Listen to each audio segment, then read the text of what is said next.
Mosaic art, it's not lost at all. I mean, I'm bringing it back. I'm gonna do it. It's something that I love so much and appreciate that people deserve to have it again.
I'm willing to go and do my art everywhere, anywhere, doesn't matter.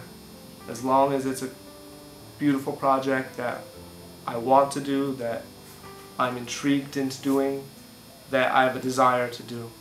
You know, that desire will take me anywhere, and that's what it comes down to.